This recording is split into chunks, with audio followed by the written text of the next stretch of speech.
All right, hold on a second. I've got to get that out of the way.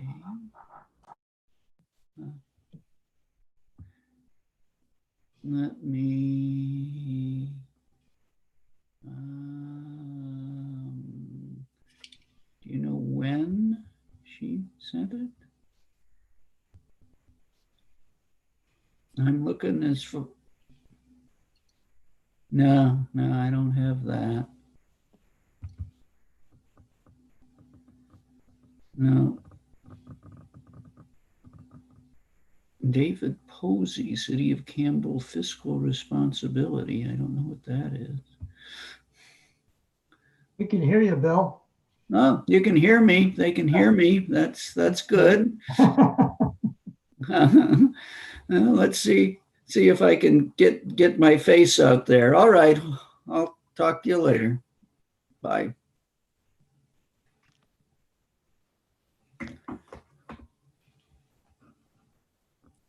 All right, I can see everyone. Ah, well, there we go.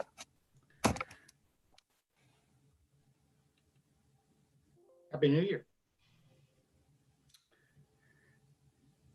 Let's hope so. Really. Give it another week or two.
Hello, good evening, everyone.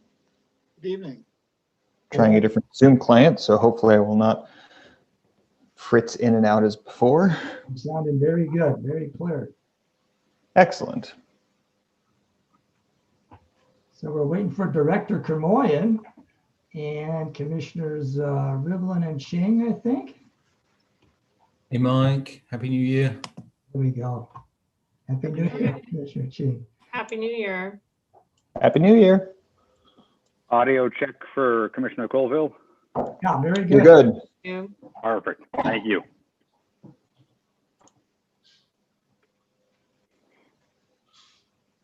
There's Director Kermoyan. I can see our city attorney sporting a very impressive beard. Christmas edition.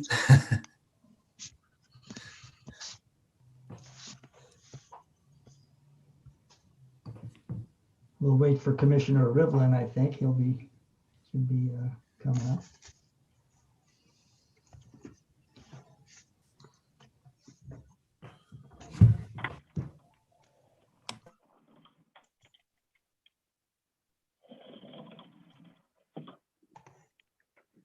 Oh, is that a Dachshund? Yes, two dachshunds. I've been pronouncing it the wrong way this whole time. No. Dachshund is correct, but the American way of saying it is just dachshund. But if you went to Germany, you'd hear dachshund all the time. Oh, well, they're very cute and very low. great dog. Very low. They're great dogs. We love them.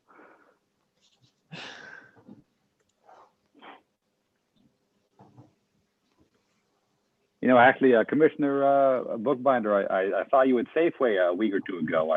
I tried to say hi, but I was inside and you were loading groceries outside. And I was like, hey, man, I haven't seen people in person from the commission for, it feels like years. So I think I walked by, I think I ran into, well, he's no longer on the commission, but I think I ran into Commissioner Hines like walking out in person a couple months ago, and it was very weird. You know, we may as well all be on Mars right now. that's about right.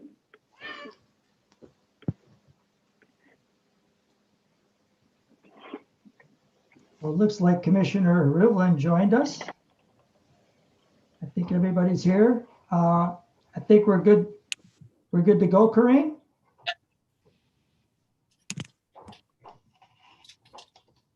So let's see with the full with our full order.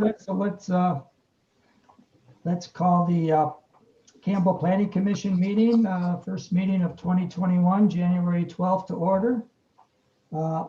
As always, during this pandemic, the Planning Commission meeting will be conducted via telecommunication. It is compliant with provisions of the Brown Act and Executive Order N-29-20 issued by the governor. Corinne, can we have a roll call, please? I can. Commissioners Bookbinder, Present. Commissioner Chang. Here. Thank you, sir. Commissioner Colville, Present. Commissioner Rivlin, Present. Commissioner Zisser, Here. Vice Chair Ostrowski, Here. Mayor Cray. Here. So everybody's here in our first meeting of the year. And our first order is to look or review or approve our minutes of our last meeting going way back to December 8th. So do we have any changes to the minutes or any motion? I'll make a motion to approve the minutes of December 8th. I'll second. Seconded by Commissioner Zisser. So all in favor? Aye. Aye. Aye. Any opposed or abstains? So the minutes are approved. Director Kermoyan, do we have any communications or modifications on the agenda? There are none, Mr. Chair. And then we will also, this is the time of the meeting where anybody can speak on an item not on the agenda for up to 5 minutes. And I don't think there's anybody out there, but we got to open up the meeting. I have one attendee. If there is an attendee, anybody wishes to speak on an item not on the agenda, would be the time.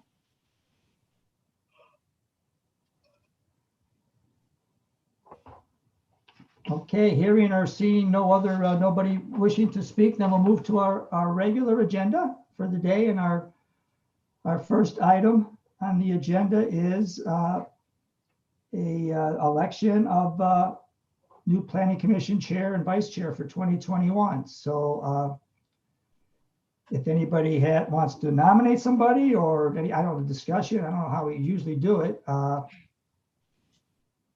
If anybody wants to make a nomination, I guess. I'd like to nominate Vice Chair Ostrowski, the obvious choice, a veteran, well-versed. Everyone loves her, very well-spoken, quiet, just enough to know that she's thinking about the discussions at hand, and then vocal enough to shoot you down when she needs to be. Big fan. She's got my vote.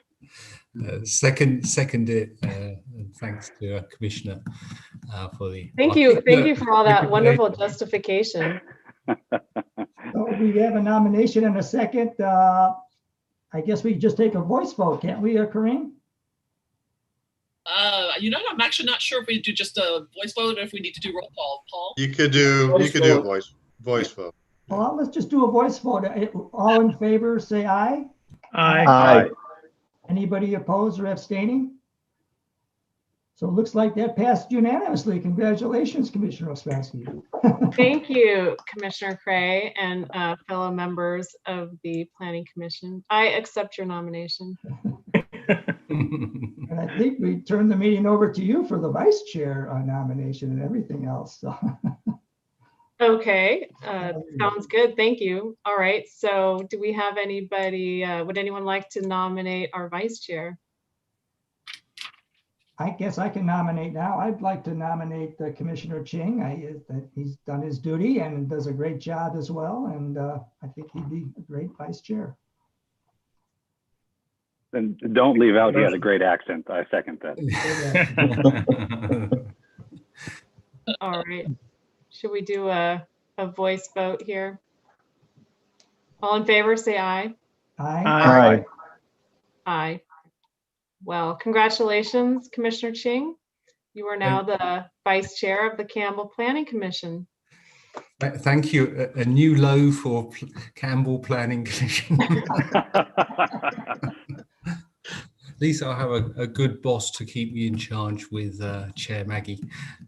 Wonderful. Well, it's been great serving with you on SARC, and looking forward to working with you and the rest of the commission. And you know, before we move on with the agenda, I would like to thank Commissioner Cray for his service as the chair over the last year. It's been really wonderful working with you.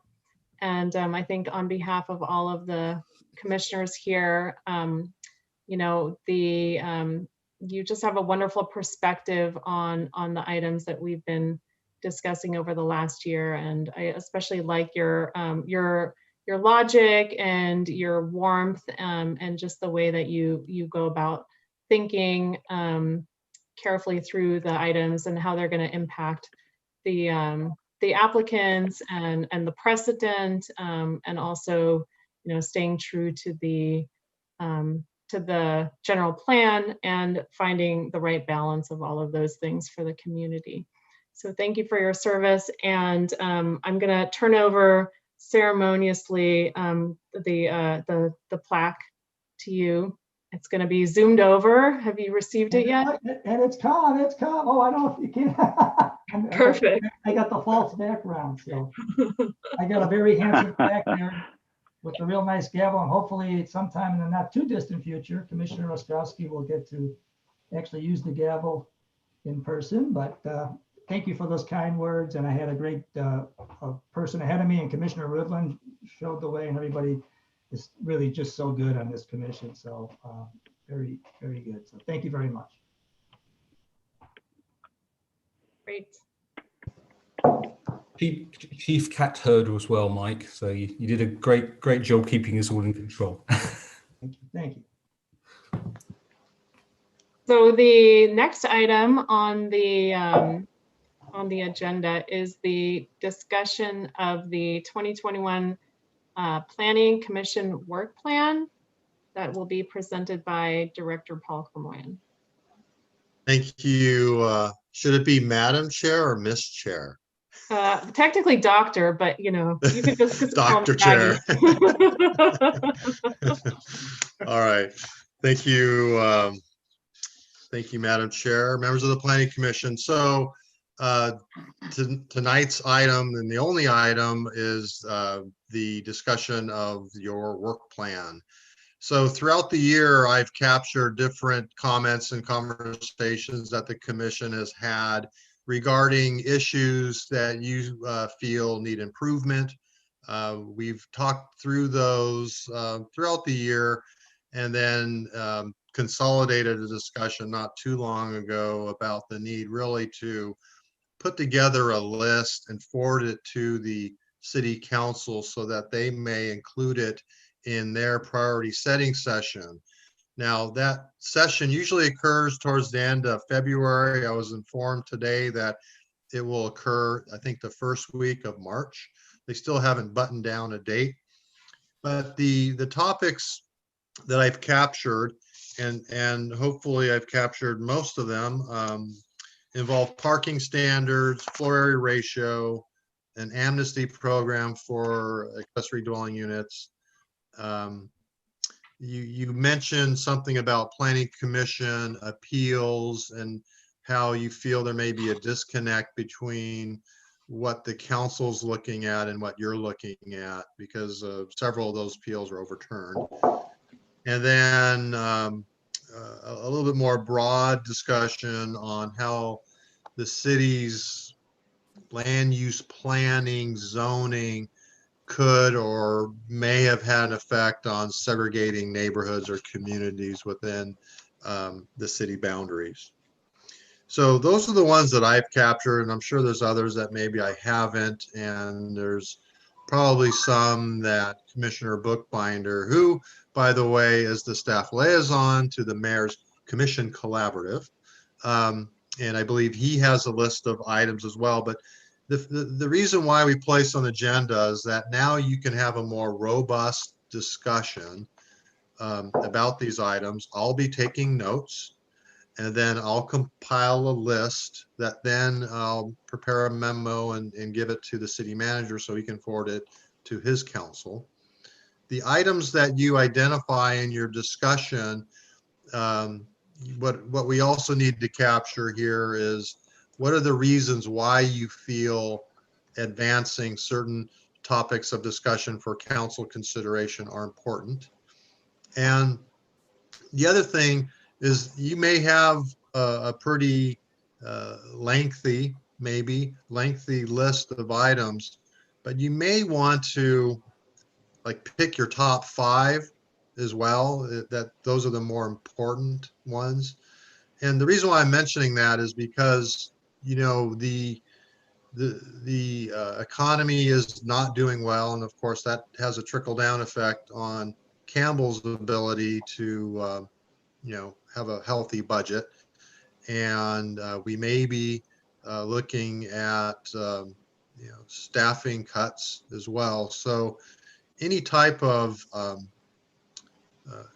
council work plan will be in line with resources, be it monetary, be it staff. So that's why, you know, you really should pick of your list, kind of, you know, the most important ones you really want to resonate and bring forward to the council. So with that, I'll turn it over to you. This is your opportunity to have the discussion. Both Karina and I will be capturing your comments, and then I'll put together a memo and send it to the city manager. That concludes my report. Thank you, Director Kermoyan. So is there anyone who would like to start us off? I think probably comment on the items that Director Kermoyan listed. So parking standards, floor area ratio, the accessory dwelling unit amnesty, planning commission appeals, and then the land use planning's effect on segregation. We can start with those, and then I know there are potentially some other items that we can discuss, and then I would like to make sure we leave time to prioritize and select the top 5 based on that discussion. So I think we can actually strike one of these.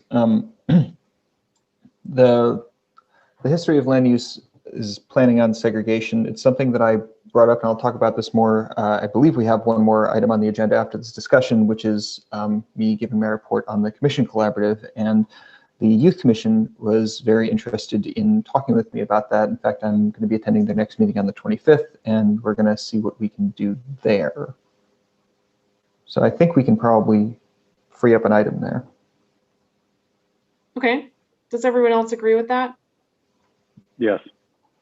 Okay. Seconded. Great. Thank you. What's the first and second, please?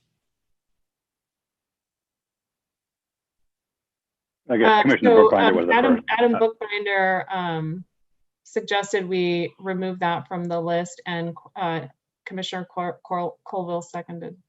Thank you so much. Can I just get an explanation from Commissioner Bookbinder? Are you suggesting that the Youth Commission would put forth this particular item? Is that what you're saying? So, sort of. So I've been in touch with the San Jose Public Library and with some people who have done events based on the work that Richard Rothstein did in The Color of Law in San Mateo, and I'm blanking on where else right now. But the idea is that we'd do some kind of a research project There's a couple of independent researchers who are interested in doing this, and the Youth Commission has an interest in putting like their time into this. Okay. Like the impression I got is that this is an easy way of doing, I guess, an end run around trying to wait for City Council to allocate staff time to do this, which may or may not ever happen, especially given how constrained we are this year. Well, I think it's great that you're involving the Youth Commission and they're interested, because it looks like you found some resources and folks to look into that. Yes, and once we get to possible things to add, I have some other notes about that.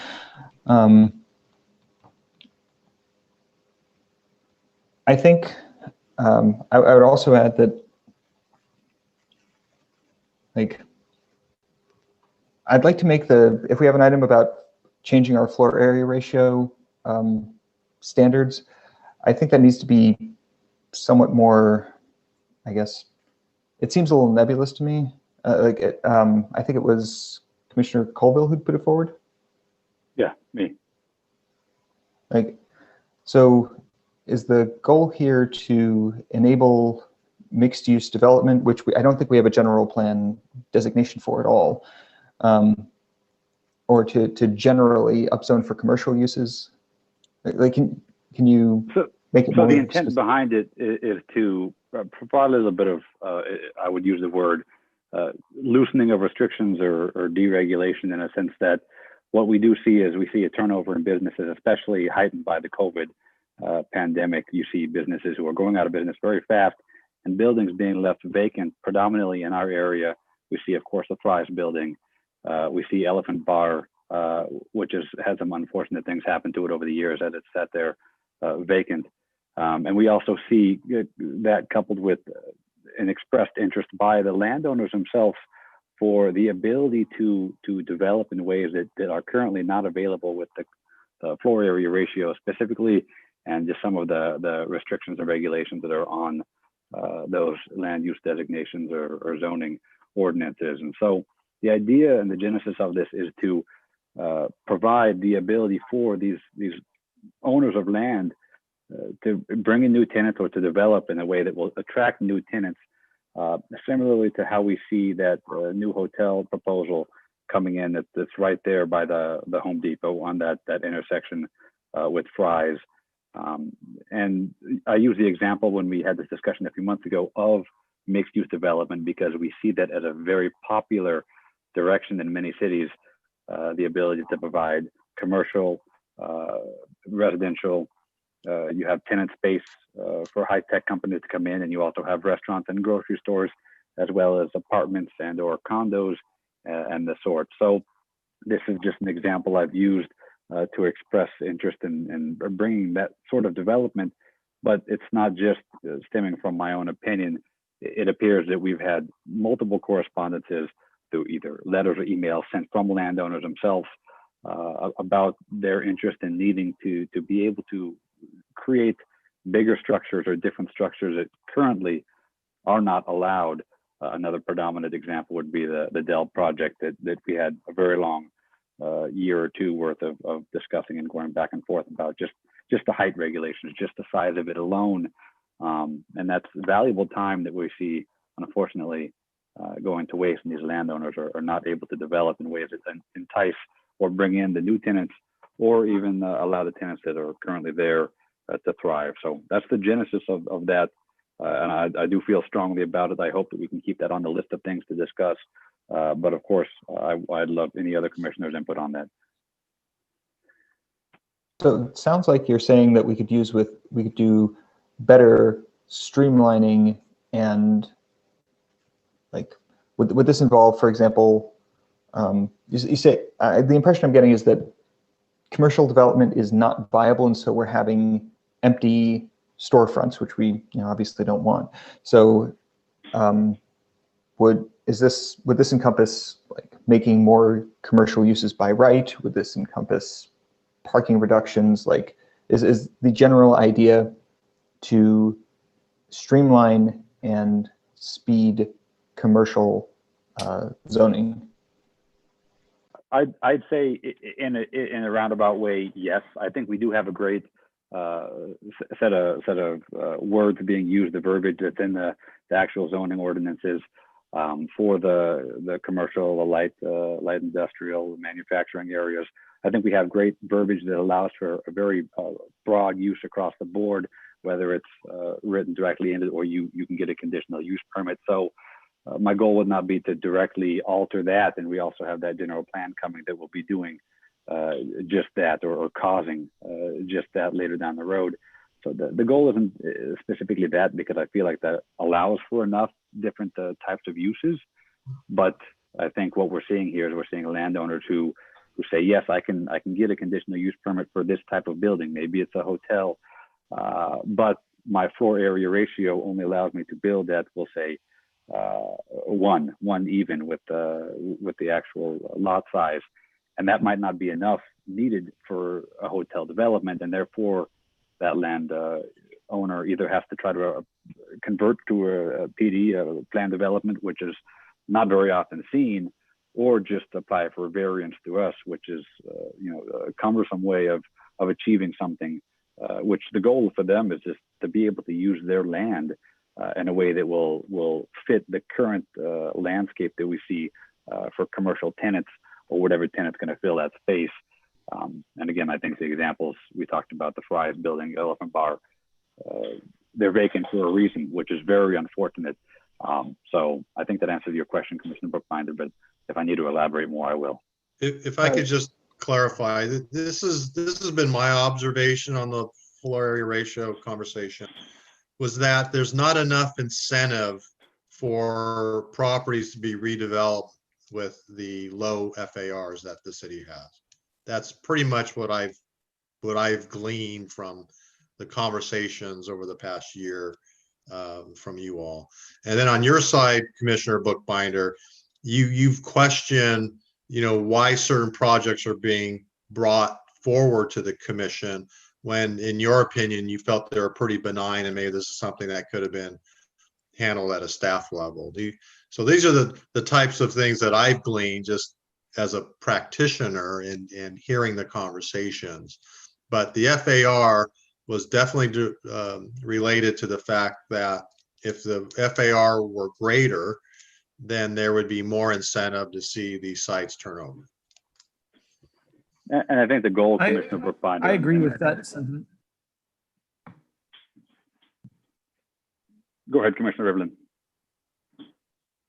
Oh, I'll follow up after you. Sorry about that. Didn't mean to cut you I off. was just going to piggyback with that and say, I think, my goal with putting this on the chopping block for discussion is that we can then have a formal discussion in a public meeting that allows us to then conceptualize how to do that, and whether that's going along with a way of allowing a landowner to pay more money to have a greater FAR by a tiered structure or some other way to, again, allow for the development, incentivizing them. Great choice of words, Director Komoyan.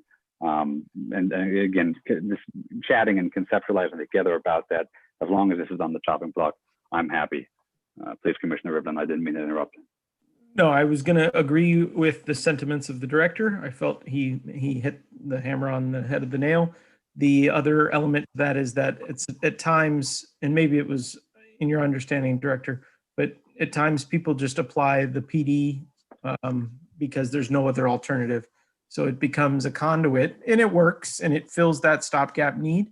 But I think it could be, and this probably ties into general plan amendments and changes, but it could probably be applied differently. And I think Commissioner Colville's started that discussion a couple months ago. And there's obviously room for discussion and improvement.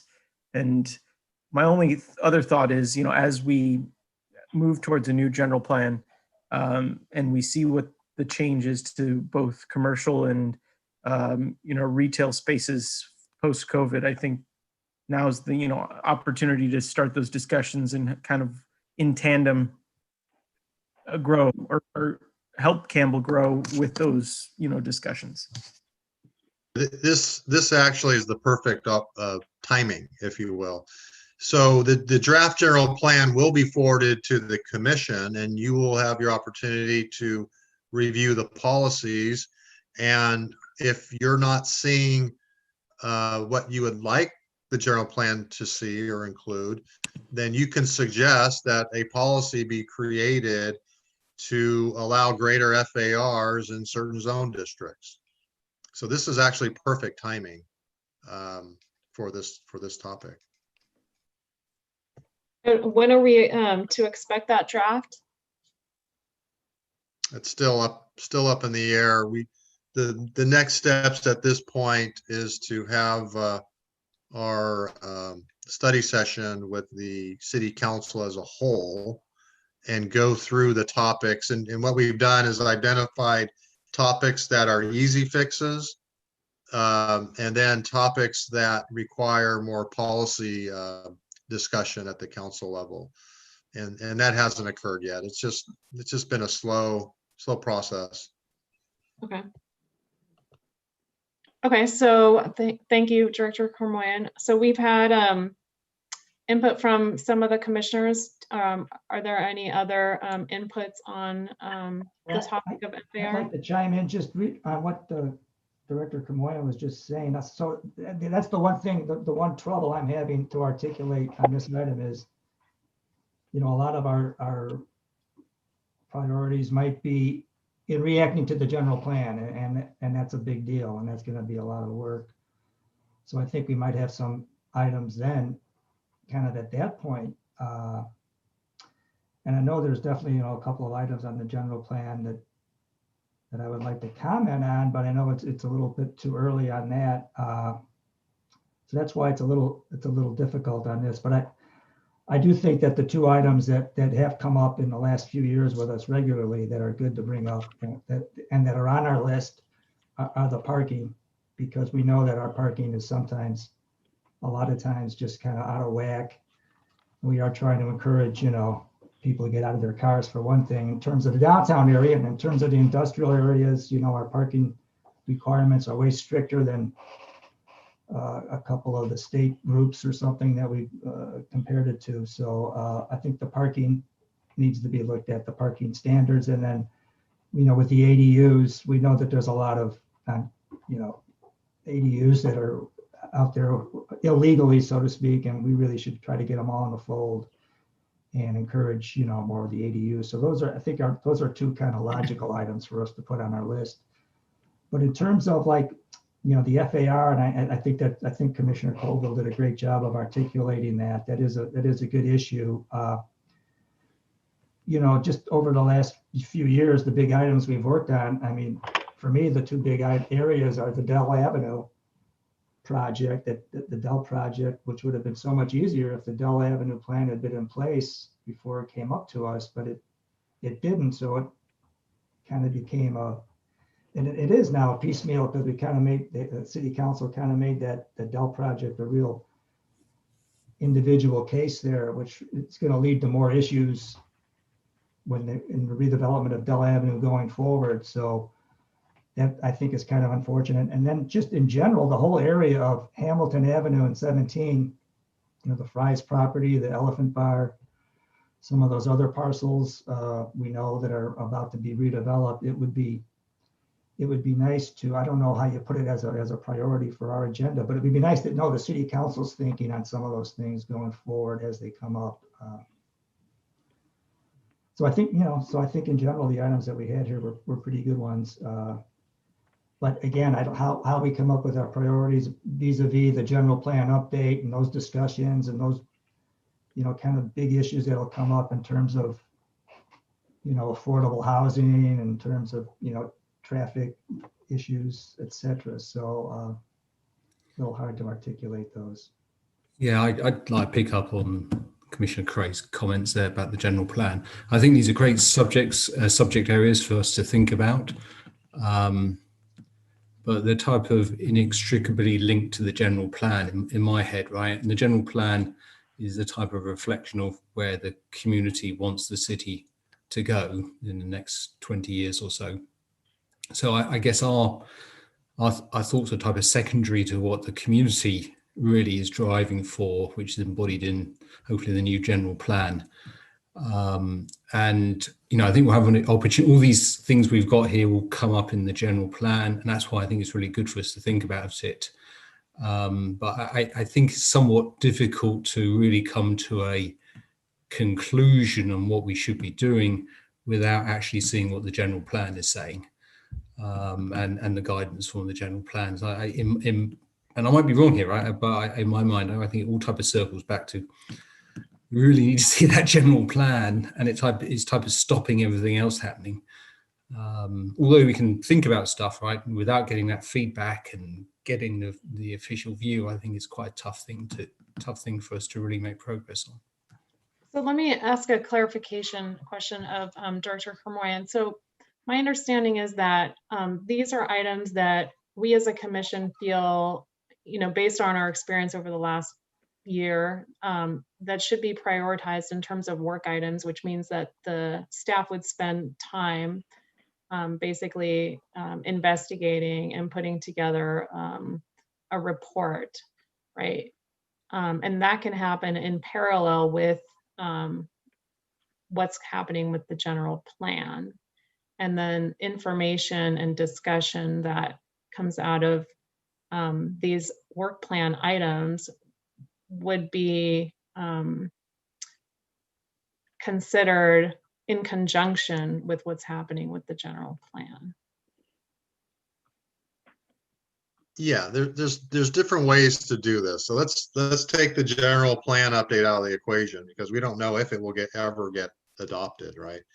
So if the city is questioning the effectiveness of the zoning standards, i.e. in this case, floor area ratio, the city reserves every right to readjust its zoning standards and increase or decrease FARs.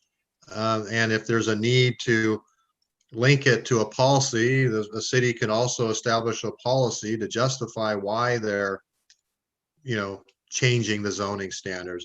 This is going to happen at any time. You don't have to tie it into the general plan. It's just that now that we are in a general plan update, and if the city does feel it's important to re-look at its FARs, then you could feed it into the general plan now and then implement it later. So, you don't have to wait for a general plan update. You could do it any time, but now that we are in a general plan update, you could tie it in, as well now. So it's the question that I think the commission needs to agree on in order to advance this one is if you feel the FAR is inadequate, that it's stymieing development, and in your opinion, you feel an FAR will be a big enough carrot to incentivize developers to redevelop properties, then that should be a topic that you advance. If you don't believe in that, let's strike it and move on. Yeah, so maybe thank you. I can weigh in on my opinion on the FAR. So I think that, we do need to provide incentives for developers. The FAR standards are probably 30 plus years old, Director Kermoyan. They haven't been updated in a long time. We see that low FAR is kind of historical and that things are changing. What I would like to make sure of is that we do provide the right kinds of incentives. And what I mean by that is we know the world is going to look different going forward. So, we know that there's going to be more public transit. We want to build communities that are much more walkable. That there's open space for people to be able to gather. Those are some of my thoughts, and I'm sure, you all have others. So what I would like in exchange for the higher FAR is some programs around what the developers can provide for the community.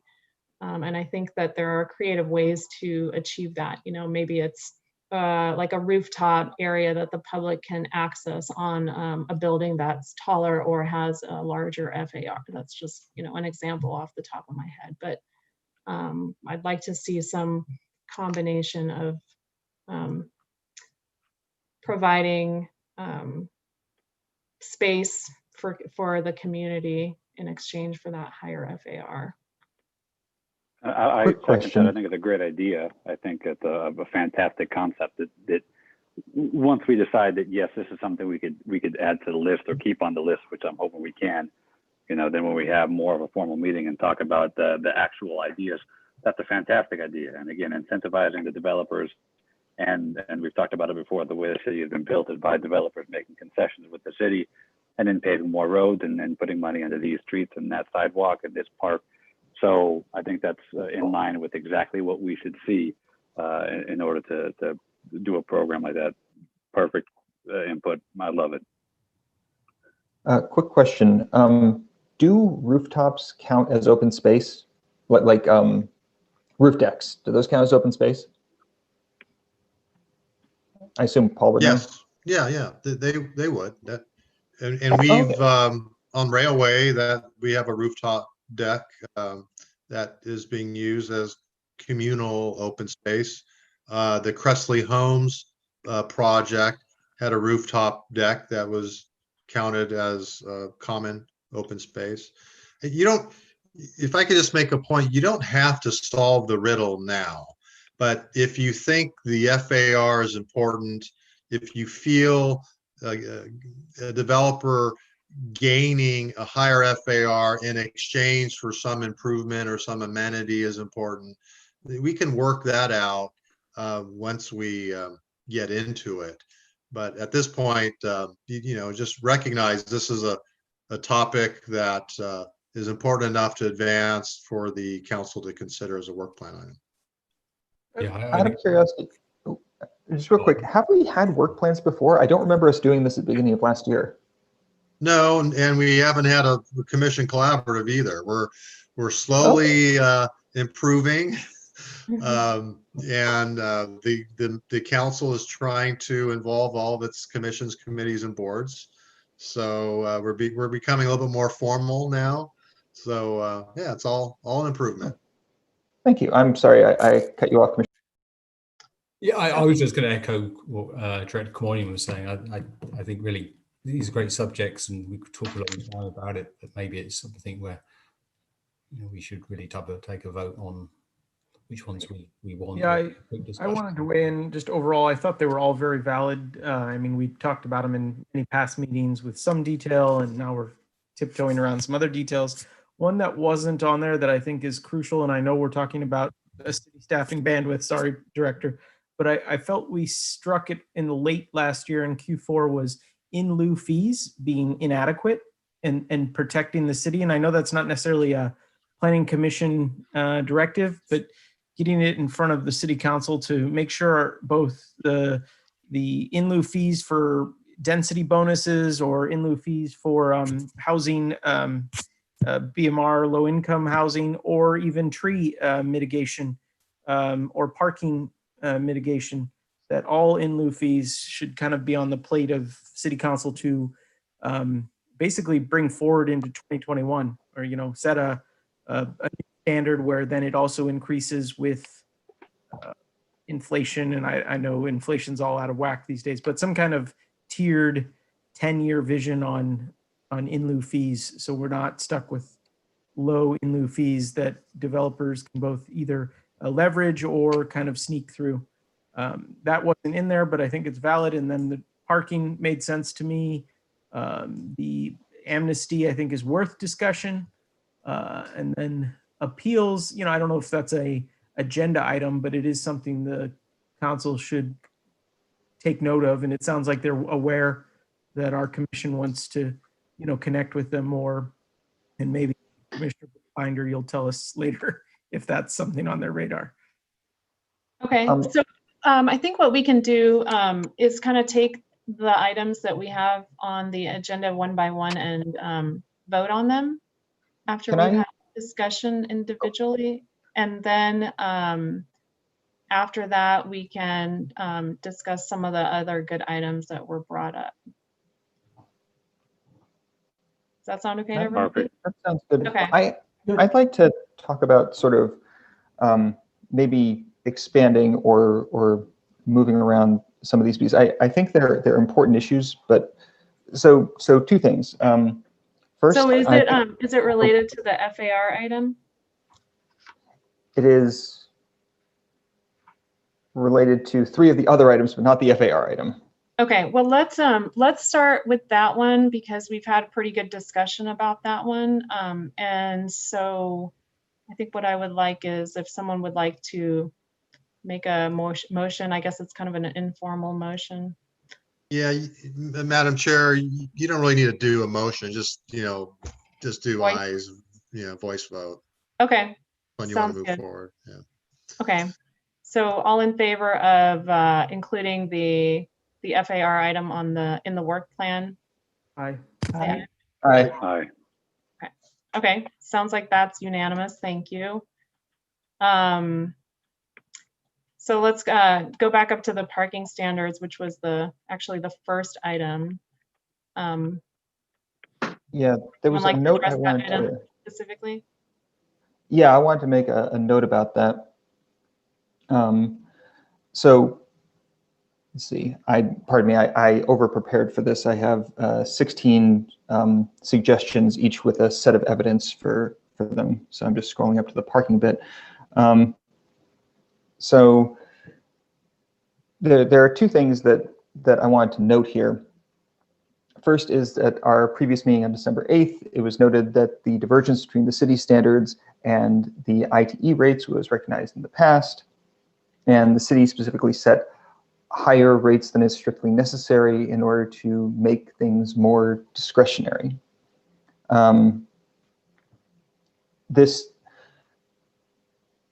how can I put this? I want to be polite about this. This leads to likely overparking, and it discourages development.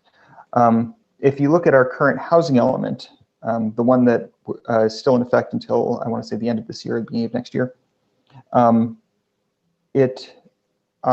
page 94, table B4, it counts our parking standards as being a regulatory burden. And then on page 48, policy H5.2b, it cites the discretionary reduction of these standards as a regulatory incentive. I feel pretty certain that this isn't going to fly with HCD this year, or rather next year. I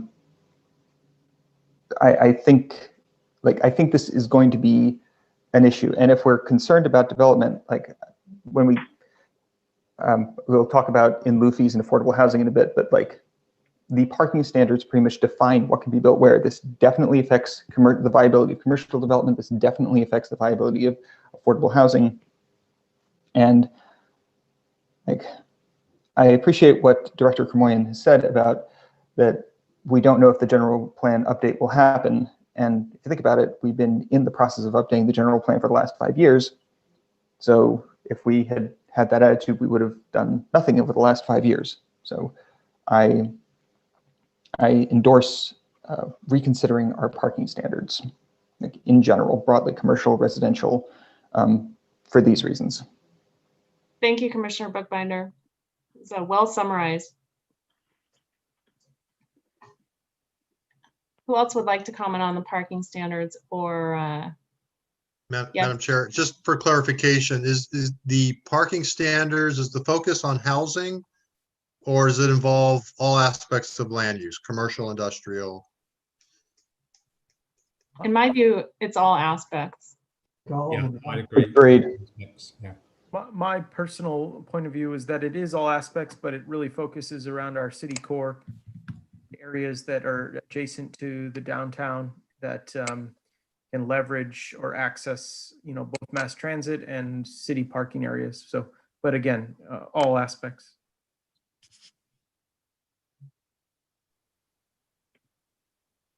Okay. Anybody else have any comments about parking standards? If not, we will. All in favor? Aye. Aye. Aye. Okay. Wonderful. That's unanimous. Yeah, just to keep in mind what Director Kermoyan said in the beginning, we probably want to narrow this list to about 5 items. So let's keep that in mind as we vote. And then after we get through this list, we'll consider other items not on the list. Okay, the third item is the accessory dwelling unit amnesty. I know we've had a couple of ADUs that have come up over the last year. Would someone like to start the discussion on those? I can kick it off. So the thing that inspired this, I can reference the exact permit number, but I think we all remember that there was a very long contentious process with somebody who had an unpermitted ADU that was non-compliant from a zoning perspective as opposed to from a building safety perspective, so that they would have had to move the entire building or chop off like 1.5 feet of it. It was a really not good situation, exacerbated by the fact that this is a complaint-based system, which means that there's all of these complaints waiting to happen.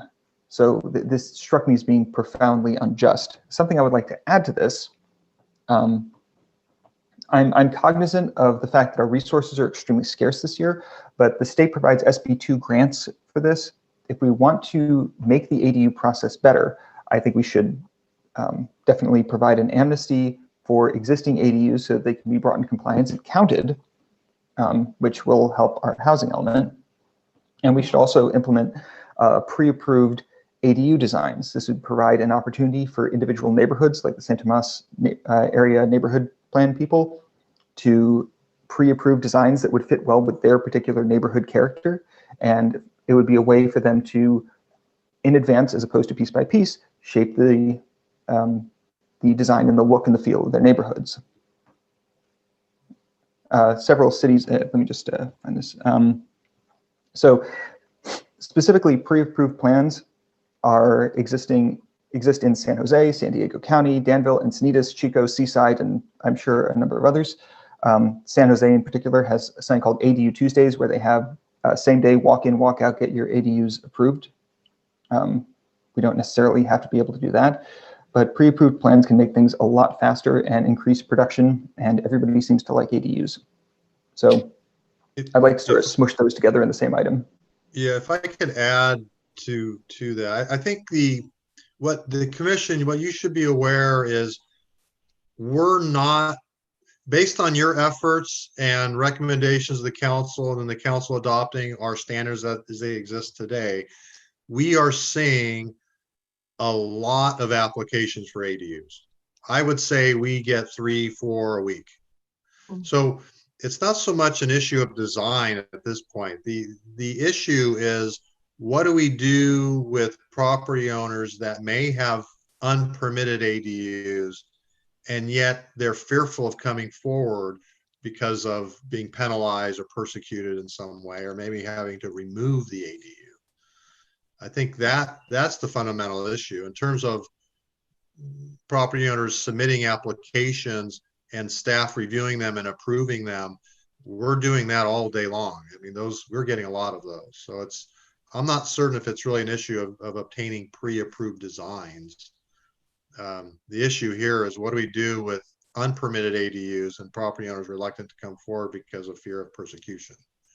Yeah, I agree with that. I think we've done a really nice job with the new regulations around approving ADUs with less stringent setbacks and other things. So yeah, I agree. But I do think it's important that we focus this on ADU amnesty. And I think this is an important topic because what we want is, we want these ADUs to be safe. We don't want there to be, a fire hazard or some other danger.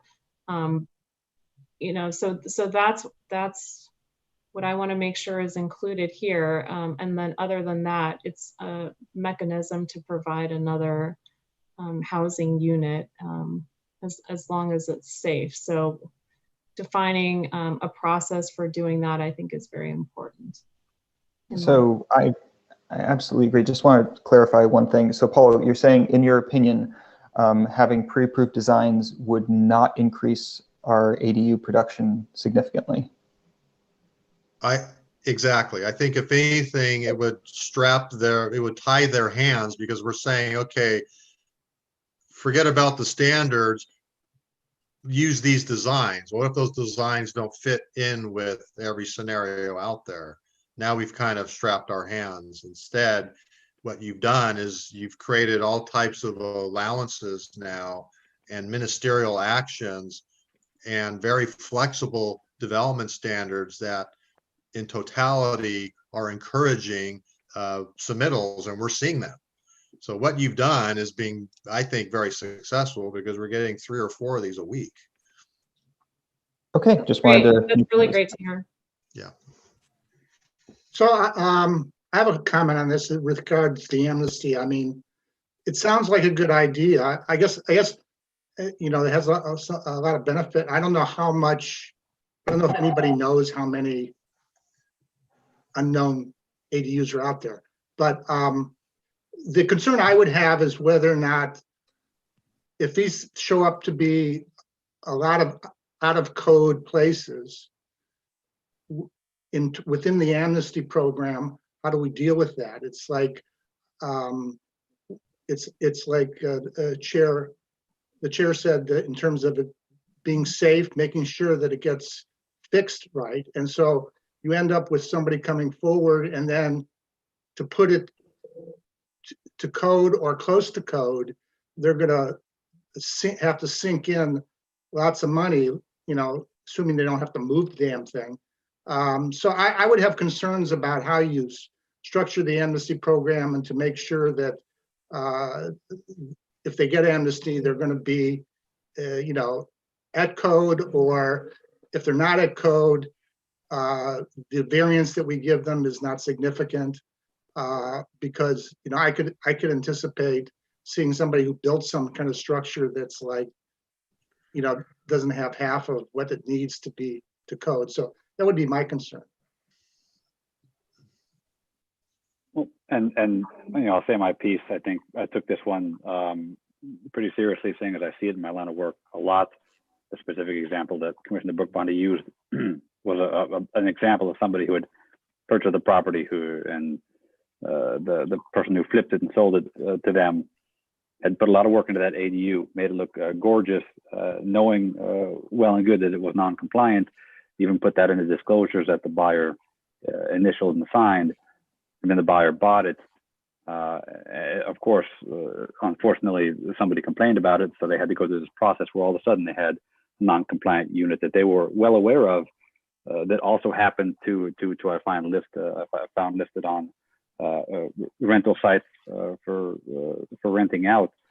And we had a great debate on this situation, but the truth of the matter is that these units, if they're non-compliant and non-conforming and not the code, are not to be lived in. They're not habitable. And so you have so many different degrees and levels of somebody breaking the rules and getting away with it. And an amnesty program will either just take every non-conforming unit and say, yes, you can have it, or maybe we just have to come to the realization that there are ramifications and negative consequences to this type of structure that you purchase a property and might be a part of. So it's not that I'm against an amnesty program. I'd love to have further discussions on it personally, but a lot of the discussions I hear are people not happy with the potential negative effects for that homeowner. When again, these negative side effects, these consequences are written within our code. There are rules, and the rules are when they're not conformed to, they have consequences. And so I don't have as much of an issue with people who might have to spend money demolishing part of a building when it shows there on their contract that they knew that building was non-conforming, and it could be a potential issue. And I don't want to come off as cold-hearted, and this is just my take on it. I'd love to have further discussions. I don't want to be the one to say, let's mark it off the list because it doesn't apply to our situation here. But that being said, I would not want to talk about it just so that we could across the board say everything's going to be green lighted. All we're trying to do here is just get more ADUs to be conforming. Director Kamoyan pointed out that we have a lot of applications, and we have a lot of new builds, a lot of new developments from the developers that we work with, who are adding them into these houses they're building, to these structures. And it's great to see a huge push for that, which is exactly what we need. But the chair's point, we can't have these unsafe buildings that have been non-conforming and non-permitted continue to be lived in, rented out, things like that. This is just a concern of mine. So that's my piece on it. Thank you for listening. Yeah, thank you, Commissioner Corville. And that's exactly the kind of discussion that would go into this item if it were Yeah, on the plan. A quick question.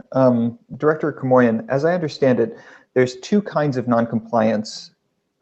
Building code noncompliance, which is like health and safety type stuff, not safe to live in. And there's zoning noncompliance, which is this building is perfectly habitable and safe, but it's too close to the fence or whatnot.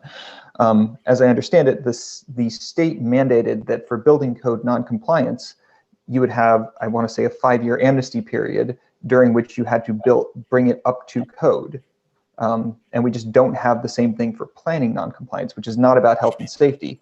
And the idea here is that we would provide that same kind of amnesty. You obviously can't, move it further away from the fence, but that we could do the same thing to encourage people to legitimize and count and make sure that they're safe, their ADUs. Is that about accurate? That's pretty close, accurate, yes. Okay. So all in favor of including the ADU amnesty topic in the 2021 work plan, say aye. Aye. Aye. Aye. Great. Thank you. That's unanimous. Okay, the next item is the Planning Commission appeals. So we've had several items where we've made a decision and it's been appealed to the to the City Council, and the City Council has altered the outcome. Who would like to start us off on the discussion here? I'll start. I think it's valid, and I hinted at that a little bit earlier, but I don't know that it's necessary for staff time. I think it's more of if staff's willing to share it as a topic, or Commissioner Bookbinder as a liaison share it, I feel that would be suitable. This could take a little bit off the plate of staff. I don't know that we necessarily need a planning. Yeah, I was going to ask, because this was one of the areas for Commissioner to raise on the type of collaboration committee. So I'd be interested to hear how that's. Sure. The short version, I'll give a full rundown when we get to item 4 on the agenda, but the short version is the mayor was there for the first 5 to 10 minutes to introduce everybody and then popped off. It was the members, representatives from the commissions talking with each other, which is why for this item, the symptom here is that we have appeals that get reversed and we feel like we're not on the same page as the City Council.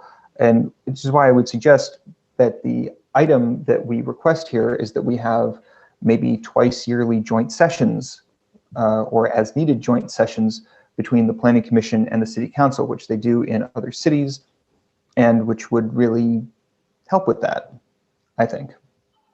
We've talked about it earlier. I think that would really help prevent this sort of back and forth thing.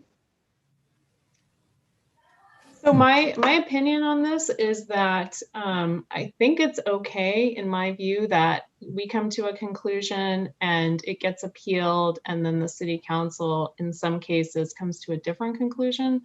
I think that's part of the democratic process that we have, and a process where some items, if the applicant isn't happy with the outcome, it can go to the City Council, and that's another mechanism. We don't always have to be in agreement with the City Council per se. Yeah, no, I agree, but I'm also slightly mystified by Commissioner Bookbinder's comments that this commission that was set up, the mayor lasted 5 or 10 minutes and then disappeared, right? I'm not sure how productive that would be, which type of makes me think this should be an agenda item if this collaboration commission really isn't going to get the attention for whatever reason of the council. It's not. I can talk more about the Commission Collaborative afterwards, but it is useful. I got some good stuff out of it. I look forward to talking about it, but it is not like the reason why we talked about having a way to having a regular meeting with the City Council is because there are all these things that come up that because the city council isn't constantly in the weeds like we are, because they have other responsibilities that they may not be aware of. You know, I think Commissioner Ostrowski hit it on the nose there, and I think that's true. I think it's a fine process, and the city council can do what the heck they want. They've got their priorities, and I think they do value our input as the commission. I guess the idea of this item for me is, and I don't know if it has to be a action item per se, but as Commissioner Bookbinder said, you know, at least one meeting a year with the city council, and just so we can ask them, hey, you know, we voted this way on this one, you guys voted this way. Did we help you, or were we going down the wrong path? Or was there something that maybe you would have thought that maybe, you know, just the kind of communication that kind of helps you in the process of coming to a decision. I really think that's kind of just what we were looking for on that. Okay. Yeah, just my comment is like, I've been listening mostly because you guys, you know, I'm the newbie, and I don't have the experience on being on the commission long enough to have gotten these experiences. So when I read this, you know, before coming on the commission, I didn't follow all the projects really closely. I followed a few projects. So I'm not familiar with how often this happens and what the several high-profile projects that the council disagreed with you on. So I don't want, you know, I don't expect a long response on this, but you know, my take is, unless it's overwhelmingly been consistent, you know, I mean, if 20% of the time they disagree with you, I would say it's not a big deal. If they're disagreeing with you 50 or 75% of the time, then that's a different story. So I guess it also would have to do with what specifically made the overturn happen. So I'm at a loss in terms of not having that history, but I'm, you know, my instinct is that short of it being a significant, you know, a magnitude of times, I would go along with what others have said in terms of this is the nature of the beast a little bit, that we're going to, the council and the commissioner could disagree, and they have the final say. So, so be it. I think the thing that was my memory of a really contentious item that wound up getting overturned was the Dell Avenue project. It doesn't happen constantly. And in fact, the thing that for me, what I want to be able to bring to the council in some kind of regular session are complaints like, one of the things I had listed here was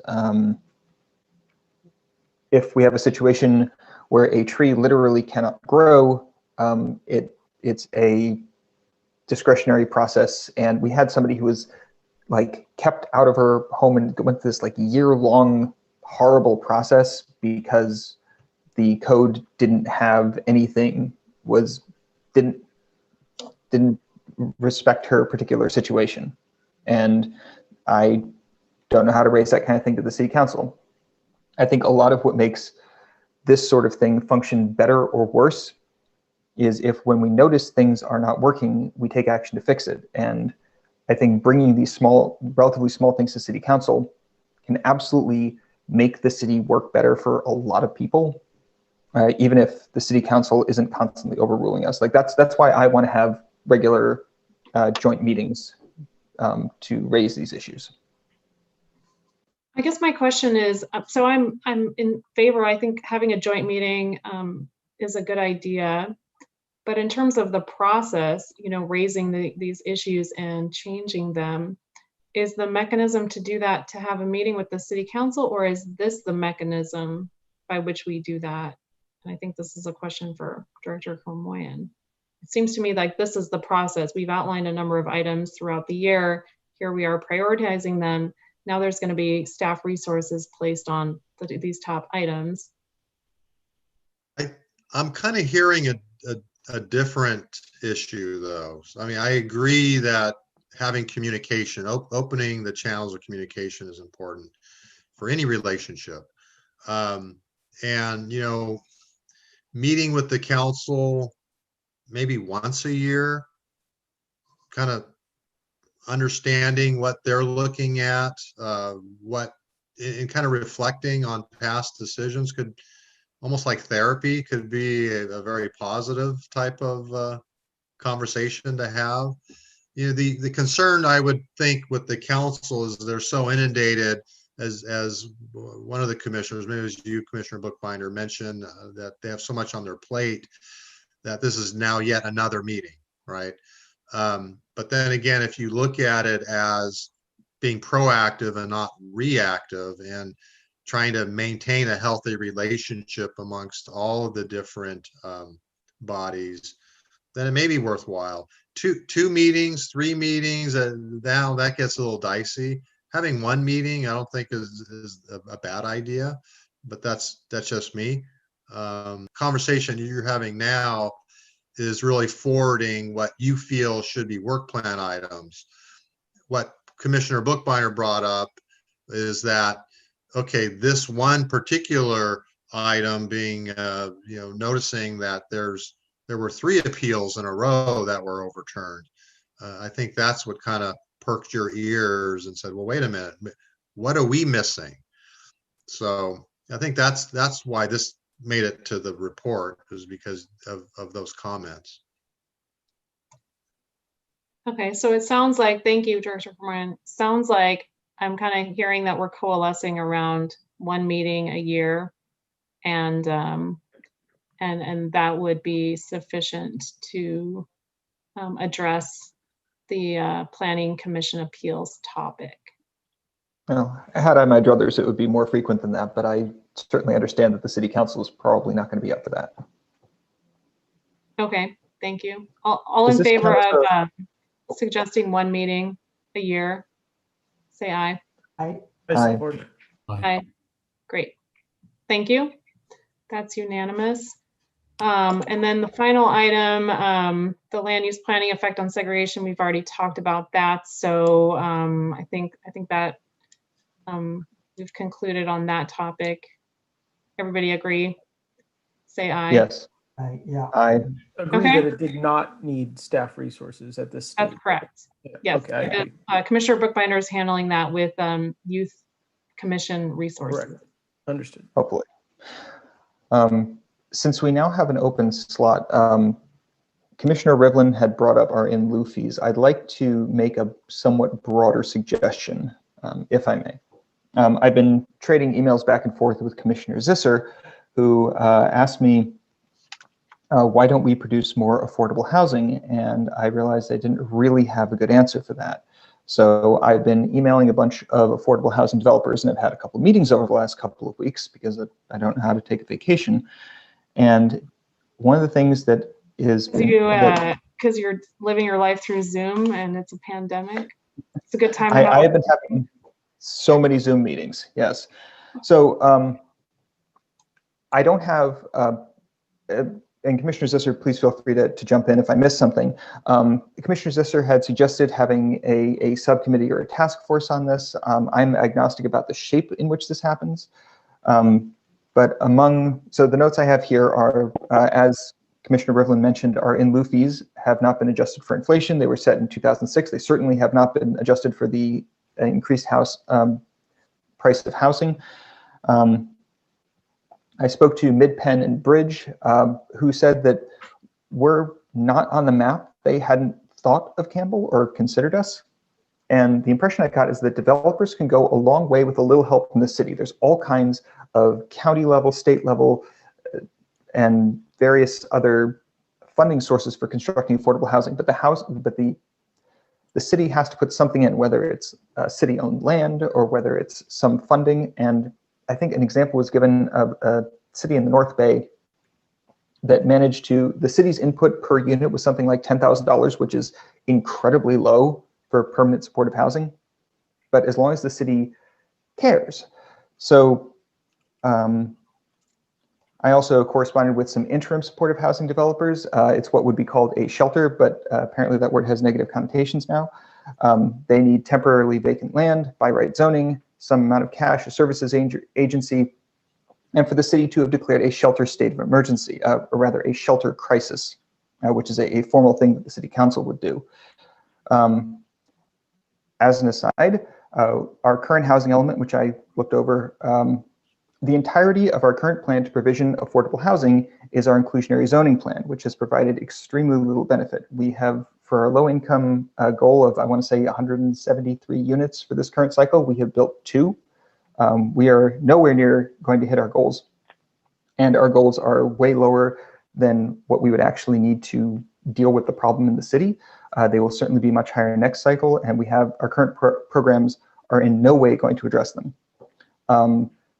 So as an example, one of our major affordable housing projects is Wesley Manor at the intersection of Winchester and Hamilton.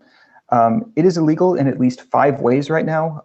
It is underparked, it exceeds FAR limits, it is way denser than is allowed, it breaks the citywide height limit, and it breaks the local zoned height limit.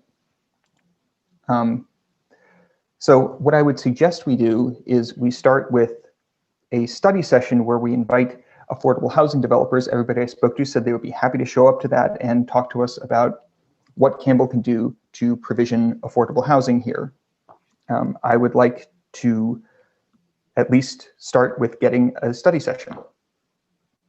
So if I think obviously things that Commissioner Bookbinder mentions have got a load of merit, right, and concern us all. I think the thing that will concern me here is what Commissioner Rivlin is saying is that we raise something on in lieu fees, right, which for the city is effectively raising money, right, and it also has other benefits that it encourages people to do, affordable developments rather than paying lieu fee or impacting on trees, etc. So I think both are worthwhile subjects. One is very broad, and one's very big. And what would concern me is that I think the in lieu fee thing is a relatively low hanging fruit. And it would be nice to have that and say we can tick that off and keep it type of constrained to that. And then we could have a broader study session on the things that Commissioner Bookbinder says. That would be my thoughts or concerns, right? I agree. I think that while they are intertwined, they're separate items, and I'm supportive of them both. I know that starts to break staff's ability, but maybe we look at that either one of the, we could prioritize, one is a study session and one is just more of a, well, maybe they're both study sessions, to be honest. Not that we would determine the in lieu fee, but maybe it's something the city council would determine, but we would want to forward it to them. I'm not sure how, Director Camoyan, you would raise some of these elements, if they're all study sessions or if they're all just comments to city council, or?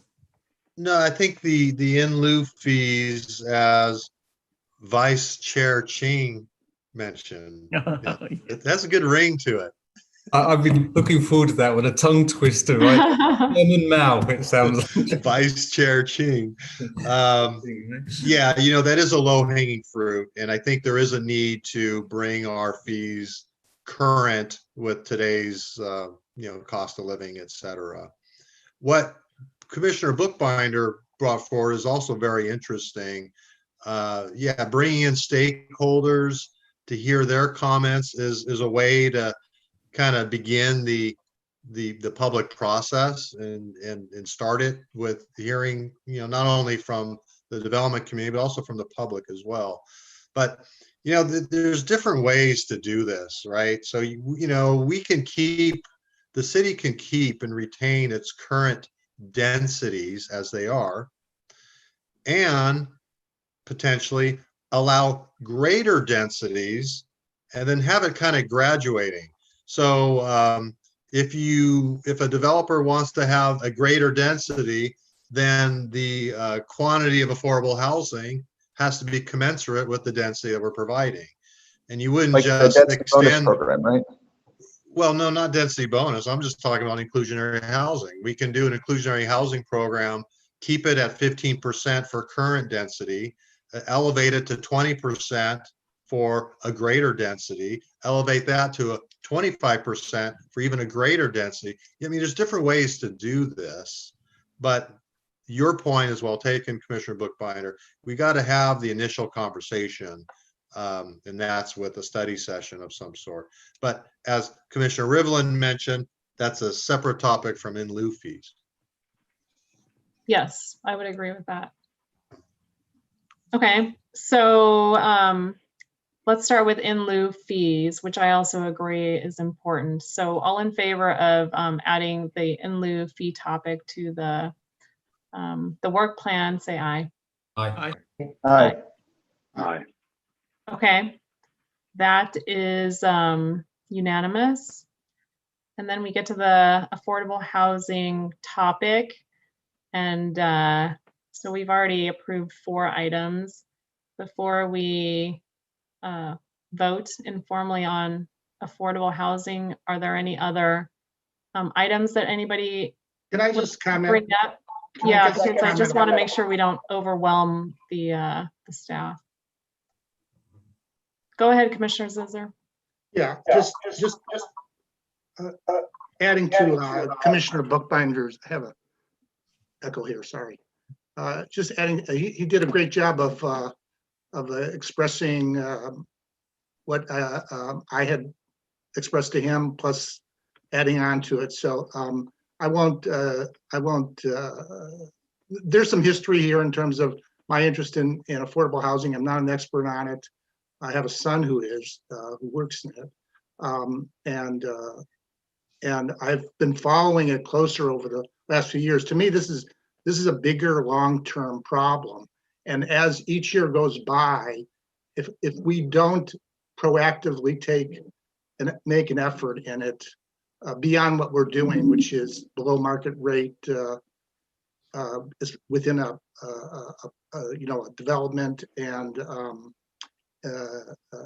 ADUs. Those are small solutions that don't really meet the need. The numbers don't come out very good. So my take has been that what we really need, and I know we're only 2.5% of the county population. We're a small city, but I believe that every city should be participating in a meaningful way to push for affordable housing in a bigger way. I mean, the Measure A that was passed, 2016, we signed on informally as one of the cities. The city council, it was a non-binding resolution, but they got all the cities to say, yeah, we're going to participate, right? And the city went back and forth trying to make their own version of it, and then they ultimately just signed on to the version that was presented to them. But I'm not sure we're really living up to that. And so even though we're a small part of the county and we're a small part of the solution, I think we need to look a little bit harder. So my take has been to, educate ourselves on what it means to do serious affordable housing, what Campbell could really do. And that would be talking to stakeholders, talking to experts in the field. There are a lot of people out there that are experts in the field. There's a lot of there's nonprofits in the Valley. There's statewide organizations that are working on this problem, and there's money. I don't know how we get a piece of that money. I don't know how I don't have the answers. It's like I told Adam in my email, I don't have the answers. What I want to do is for us to understand better and to ask questions and learn. And maybe we end up being able to provide a better solutions. And so Paul knows, I came to him a couple of years ago with the idea of a housing commission as I was finishing up at the CIC. And I'd approached not only Paul, but I'd approached 2 or 3 of the council people with the idea of a dedicated housing commission to deal with affordable housing and homelessness. And I got lukewarm response, but the fact is that there are small cities that are doing this. It's not just the big cities. And I just thought that it would be something that Campbell could pursue, because first of all, it takes a while. It takes years to build, say, a dedicated affordable housing project, rather than doing the below market rate stuff. So I just felt that this is something that maybe Campbell could begin to invest in terms of pursuing in some way, a subcommittee, and that the planning commission would be a natural place for it to sit if we weren't going to do it, as a dedicated thing. So that's where I'm coming from. Thank you, Can I Commissioner. Sorry, I have one question. If we're requesting a study session for this, is that something that needs to go through city council, or is that something that we can just do? Like, I assume the study session would have us send some action items to city council if it's not things we can do all by ourselves. But is that something we can just do? I guess, what are you hoping as a commission? What are you hoping to achieve with starting a process of engaging the development community on the need to produce affordable housing? What are you hoping to change? I will say that from my discussions, a lot of this apparently is soft skills stuff nobody asked, is to express, like, first and foremost, to express an interest from the city to affordable developers saying, yes, we are interested. They will presumably tell us what they need. So far, I believe they need either land or money donations, and they That's need the a issue. That's the issue. Is that the and we city may dedicate. Right, and I don't know what's actually happened with the in lieu fees, because if we're not spending them on below market rate housing, I don't know what's happened with them. So it may wind up being that. It may wind up being that there's a church they can partner with. There's a recent law that means that you can build in a church parking lot in a very streamlined fashion. I think this also goes for schools. Like, honestly, I wish I could tell you, like, we want to tell the city council we need yay much land, we need a shelter emergency declared, sorry, a shelter crisis declared, and we need, X dollars. But I don't know the specifics, and I think finding that, and I'd like to have a study session so we can get asks to send to the city council. Is that something that we can do? Well, yeah, I mean, I would suggest that you at least include it on some lists that you forward to the council, so they're aware of your thoughts. Our housing element, just so you're aware, we as a city need to retool, readjust, modify the housing element to be consistent with the new RENA cycle by January 1st, 2024. So we have 2 years. No, 2024. You sure? Yeah. Our current housing element ends December 31st, 2023. It's 2021 now. So we have 2 years to develop a new housing element that will go into effect January 1st, 2024. Yes. So within that housing element, the city will set policies on some of the things that you're presumably talking about. Should the city create a new in lieu fee that goes into a pot that then we use to work with developers to give them money as an incentive for them to redevelop? Now, I have to say, Mid-Penn Housing, Charities Housing, they do have housing projects in the city. We do work with them. They know, we're here, we're able to help, etc. But what they need is greater density to make it pencil out, or they need free land, as you mentioned, Mr. Commissioner Bookbinder, or they need some financial assistance. Those are the things that developers will be looking for, especially if you want to get 100% affordable housing project. City would have to be a partner, an active partner, and not just, oh, we'll make the process easy for you. We would need to put skin in the game. We would have to give something. So it could be something like an affordable housing overlay, for example. That's a permit process you're now talking about. I So thought that's certain a zones rezoning process. Yeah, changing the zone so there's a zoning overlay. That's a changing that the there would be zoning an process. allowance to encourage affordable housing. Yeah, Yeah. Yeah. Um, and yeah. So just to, I'm sorry to keep bringing this up, but like, did the revision due date change since June of 2019? Because I'm looking at 6th housing element revision due date estimated at January 15th, 2023 for ABAG, according to HCD's website. I could be wrong about this. Our But I housing would- element ends December 2023. Our current housing element. Maybe they changed it. I don't know what I'm missing. But either way, I think it might also behoove us to move to start site selection early for that, although I doubt City Council will be terribly interested in doing that, given that they're so heavily loaded this year, because it's going to be contentious and it's going to be more.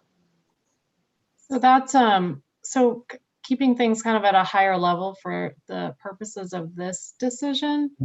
It sounds like what you're suggesting is, how we would go about increasing affordable housing.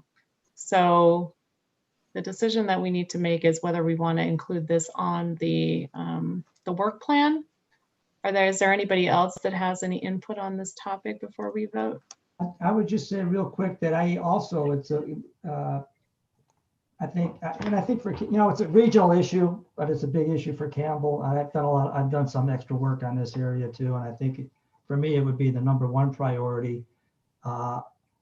And I think what we're trying to do is, and it's so tough for the city, no city is making their state goals. And that's why the state lawmakers are making all the rules to force it. They're kind of trying to take the political pressure off the local politicians because it's such a tough issue. Because you're talking about higher density, really what we're talking about to get these projects in, these units in. State requirements are really tough. And no city in the county, I think there might be 2 cities in the state that are anywhere close to making what they call the RENA numbers, their affordable housing numbers. So it's a big regional issue. But I think what we're saying, I would agree with Commissioners Bookbinder and Zisser, that, Campbell, small part of the county, but, we can be a leader. We can kind of force the issue. And we can just say, hey, City Council, we think this is something that, we can work on to encourage, some policies for more BMR in lieu fees, changing those, or et cetera, et cetera. And I guess I was just saying, I know this probably isn't the right, but that's where I was a little disappointed in our general plan revision that we're working on, is that we didn't really seem to me, and it's easy to take pot shots, now second guessing, Monday morning quarterbacks, but it didn't seem like we really hit those, made a real attempt, to get to our BMR numbers anywhere close to them. But yeah, anyway, Madam Chair, long story short, I think this is really a good item. I really do think so. Thank if you I could for just this comment. share my screen just 1 second here.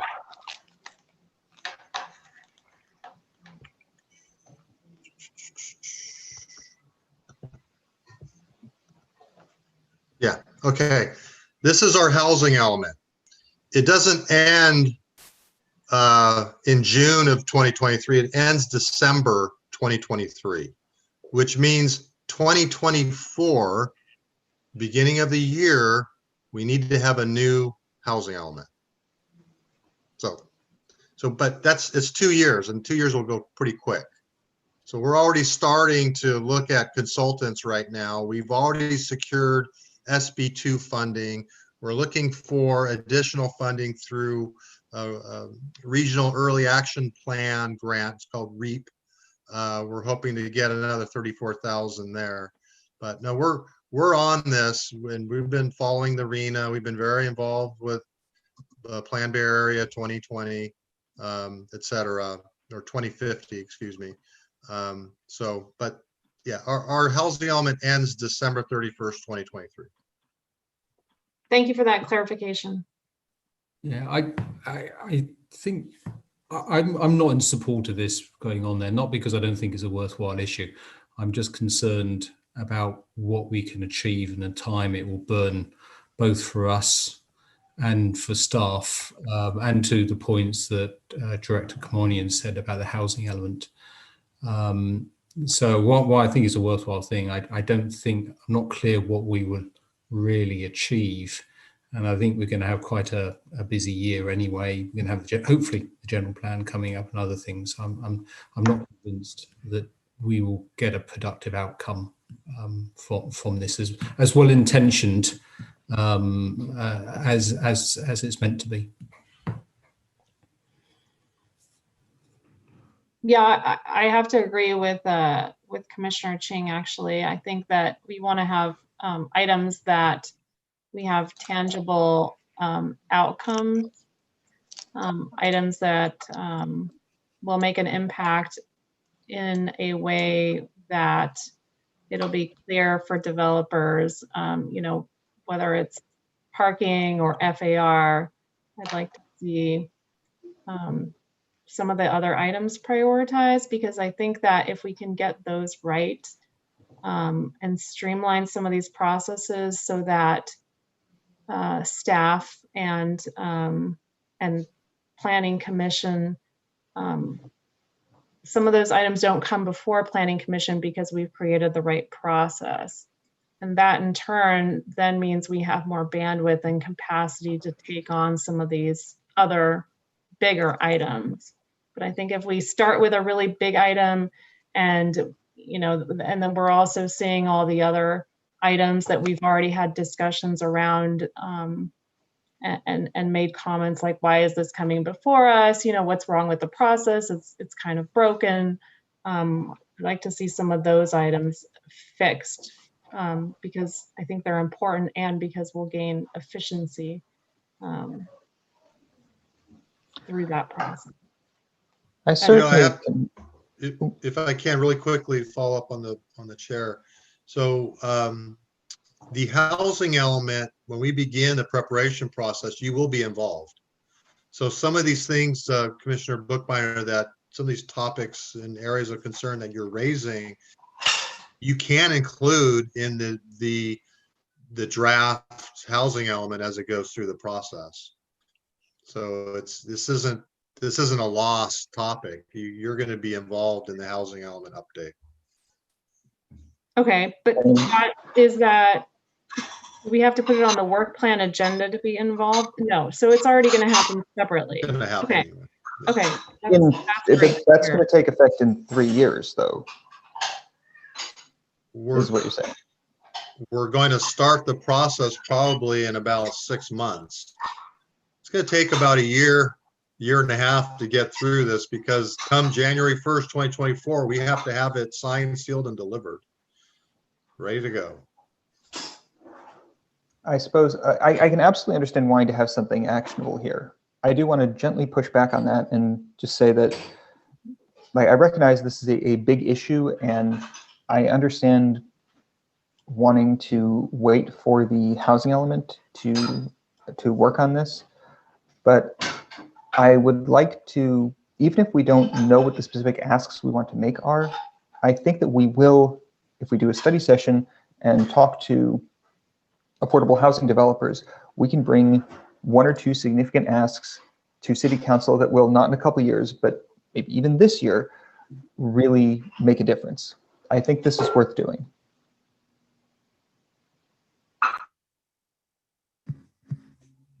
But the ask to City Council, I mean, are we talking about a zoning change or? Honestly, if I'm going to guess, it would probably be declare a state of shelter emergency and find either land or money and a developer to work with. Yeah, so I guess these are really big subjects, right? And we're going into a year where it's going to be tough on budget, tough on revenue for the city. And I'm not saying what you're suggesting isn't really worthwhile and maybe one of the top considerations here, but these are big issues for the councillors because they're going to have to balance up budgets and trade off priorities. I guess we're slightly struggling to get the bandwidth of the council at the moment. I'm not sure how much attention the subject would get from the council. I think that could be completely wrong, but I'm just back of my mind is thinking.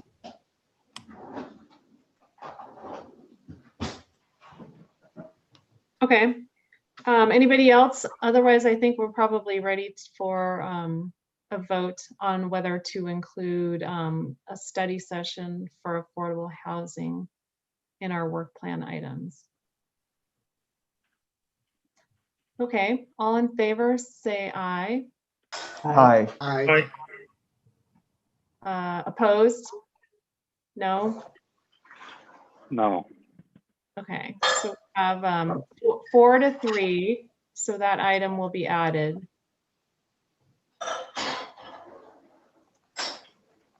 Okay, The third, So the study sessions with who? So you're asking the city council if it's okay for the planning commission to have a study session with whom? A variety of affordable housing developers. I have asked some people if they'd be interested in attending a study session. They have said yes. I assume that staff knows a lot of a variety of affordable developers. I don't know if we have to. I don't know if we have to ask staff.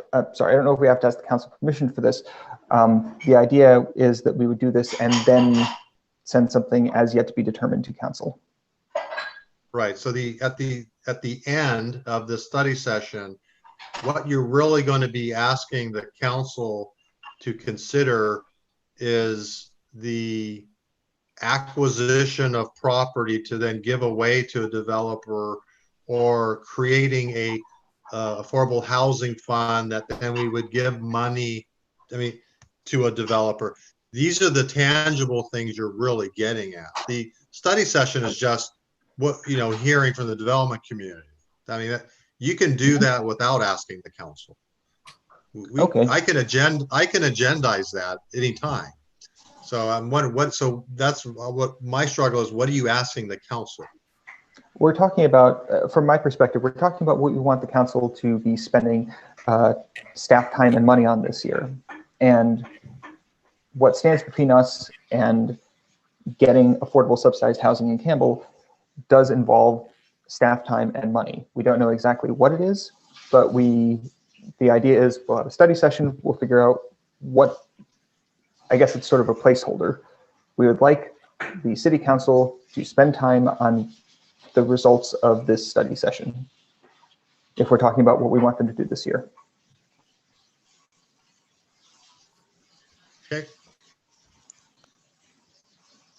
okay.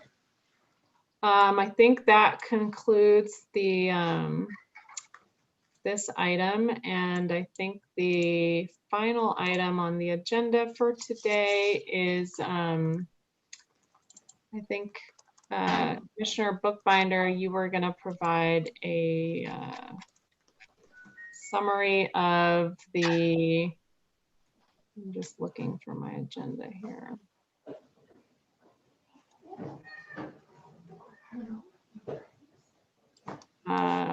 The commission that you're representing. Yes. So I took a lot of notes and I condensed those notes into a report, which I will briefly present to you now in spoken form. Please let me know if this is starting to drag. I only included the important parts. So the most striking thing was that we're not like the other commissions that the city runs. They mostly have work plans and are less reactive by design than we are. I was expecting the mayor or a representative from the city council to be there, but they introduced the meeting and then they left. We had representatives, and my impressions of what they said as follows. First, we had Jay Perrine from the Building Board of Appeals, which has very little discretionary power and meets very infrequently. He cited the importance of the soft skills he learned when he was previously a planning commissioner. Drew Canamurray from the Youth Commission was there. They are 15 people.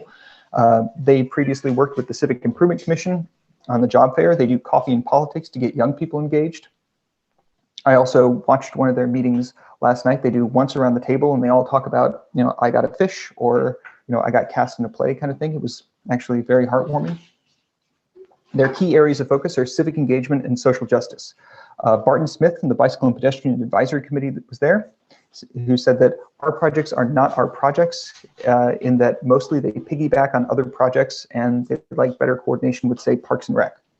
They cited improvements to Winchester Avenue done during the recent repaving. I'm a little fuzzy on this. It appears to be painted bike lanes, which I'm editorializing here. I'm not quite sure how that's bike infrastructure. I'm not sure what he was pointing at. Tracy Mitchell from the Parks and Recreation Commission was there. They oversee our parks and they have a number of capital projects coming up, saying that open space is very important to people here. So that's what they support. They would like to work with civic improvement to include more public art. I talked about what we do. I asked a couple questions and I listed very quickly the top 13 items from the stuff we care about list. Carol Hoffman was there from the Civic Improvement Commission. Apart from local beautification, Campbell Cares does mental health care, and they are now funding kits for homeless people. They're on a county level housing task force as well, which they will be attending. Michael Folks from the Historic Preservation Board was there. He noted that people see the preservation process as a burden, which we are familiar with here. He wants to improve it. He's very proud of the walking app tours of the city that he put together with some help from an intern. So I asked a couple questions. I asked if BPAC is working on part of San Jose's Better Bike Plan. Mr. Smith said that it's currently involved with staff and they're blocked on VTA. I suggested that if we're reforming our parking standards to involve bike parking substitution, they may want to be involved. I asked the CIC and Youth Commission if they'd be interested in the history of segregation in Campbell. Mr. Kanamuri said that they would be, and I will be attending the January 25th meeting of the Youth Commission to give a brief presentation and to talk on the issue. I mentioned our struggles with finding open space for denser developments to Parks and Recreation, saying that we'd like their input on including roof decks as open space, which I now know we already do, but I ran out of time before I got a reply. I asked the city manager what the status of our repeated requests for joint meetings with city council was. He said that we're going to, I quote, push the reset button and start again in January, and assured us that it will be requested of the council this year. And that is my summary of the meeting. Thank you, Commissioner Bookbinder. Any questions for Adam? Adam, how often will you be meeting? Is this a once a year or is this quarterly? It was not made clear, and I don't know when the next meeting is. Were any of the, well, since the mayor left, there were no representatives from city council after that happened? I believe the mayor and vice mayor were there at the beginning, but they both left after about 10 minutes. After they left, it was just the city manager and one person from each of the. Yep, and this was the outgoing mayor or the newly elected mayor?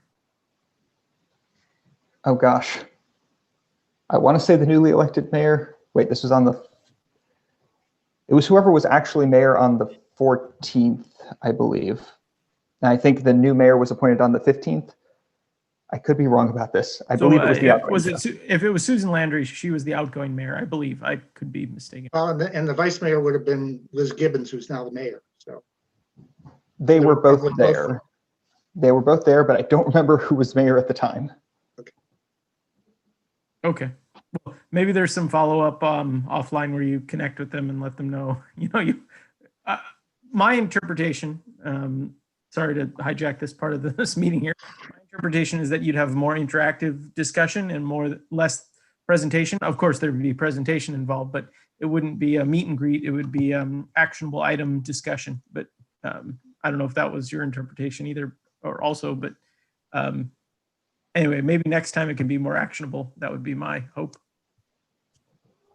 I will say that I really got the impression that the mayor and vice mayor were not there to hear our grievances. They were there to introduce people and to scoot away. Hence my interest in having some kind of joint meeting. As I realize that they are busy, but this is important. Understood. Okay, great. Thank you, Commissioner Bookbinder. I think that was the last item for today's meeting. Director Kamorian, do we have anything to report to the commission? So I'm looking at the director's report and it's nothing of worthwhile on the report. However, I do need to announce and inform you that I've decided to retire. I've been Boo. practicing. I've been a practicing planner since 1988. This April 1st, that's my birthday, I'll be 57 years old, and I think That sounds this like is a the- great April Fool's, by the way. Yeah, really. It's not really going to happen, right? no, it's happening, and I'm gonna transition into full-time winemaker. Oh, boy. Wow. Well, that's Oh, exciting. Clapping I think is in order, but that's a good reason, Paul. I approve, even though I was going to originally disapprove because you can't retire on the day I take over as chair. But if it's for winemaking, that's a different story. There you go. So it throws another wrinkle into the work plan. How about if we rescind all our work plan items? Will you stick around? Never mind. Yeah. Well, So I have, go on. no. Go ahead.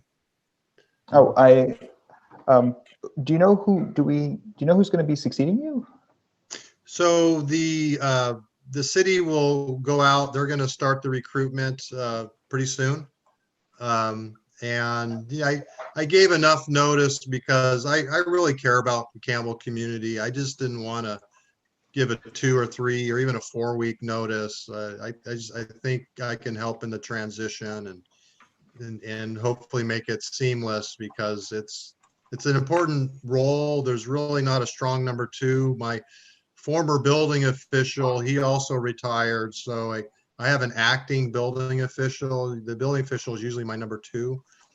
So I gave sufficient time that they can do a good recruitment. There's a lot of talent out there, and I think the city manager and the council will find a good replacement. But it's been a good, I think it'll be almost 12 years at that time been with the city. And I just wanted to let you know that day will be coming. And I've really enjoyed working with you all. You're a really great commission. Alan, you're a good addition. I've been really impressed with you and your work with the city, and I'll definitely miss it. But I also enjoy the other aspect of my new career path, and that's making wine and drinking it. We're going to be really sorry to see you go, Paul. Yes. Such a great guide, especially, I came new to this and you've been really helpful and supportive. And at the same time, it's great you've got a plan to do something and you're going to be, I'm sure, mega active and something you really love. And one day when this COVID goes away, I'm sure we'll be down celebrating your not retirement, right? Your next stage. Exactly. Yeah. No, I'll keep working. I'm a type A guy. So no, thank you very much.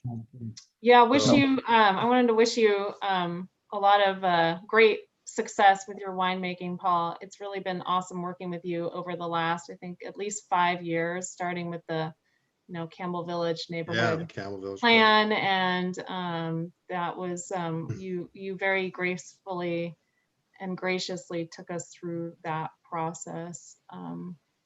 It was fantastic. And then being part of the planning commission and learning from you over the last, I think it's been 3 years now. It's been great. So yeah, I'll definitely be by sampling your wine and saying hi and keeping in touch. Help you drink your wine.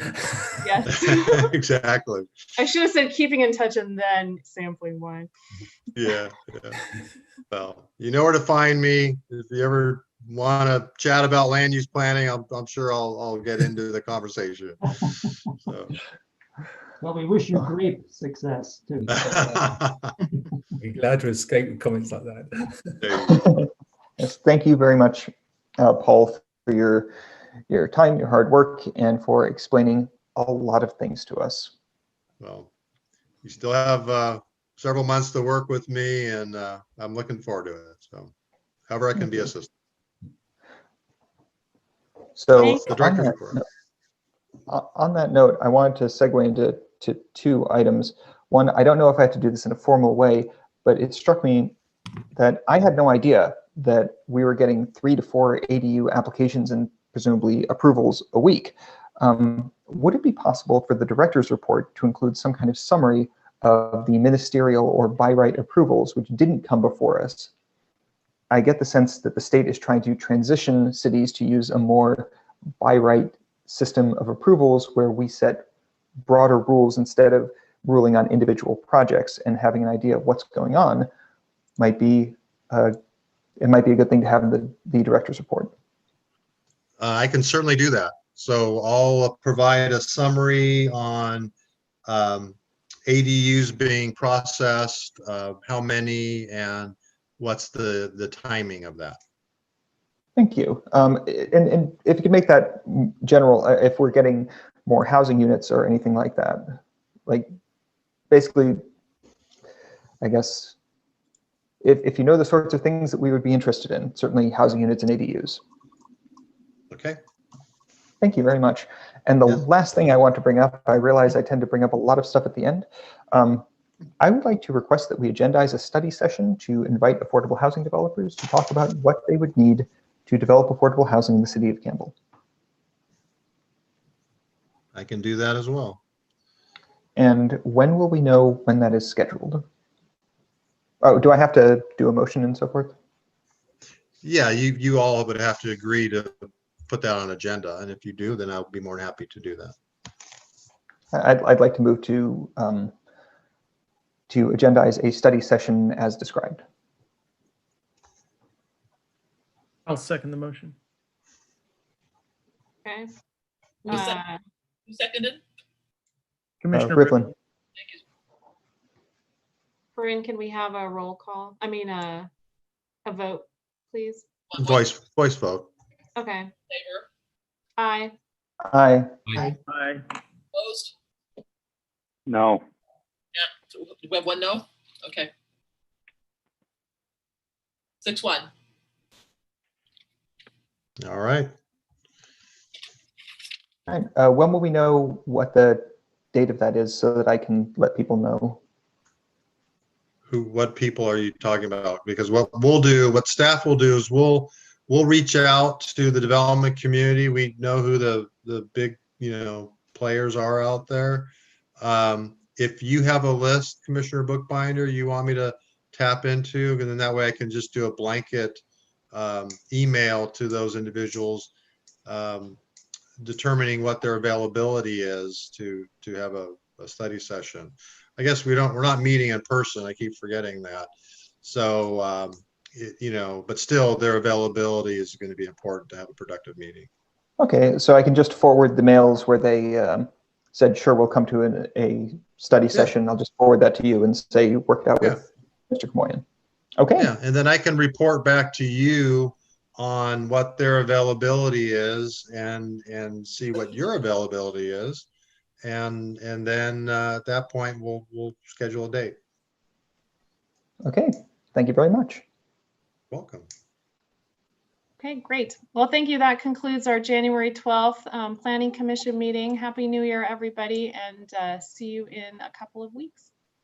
All right. Couple of weeks. Happy New Year. Bye-bye. Aye. Happy New Year. Good night.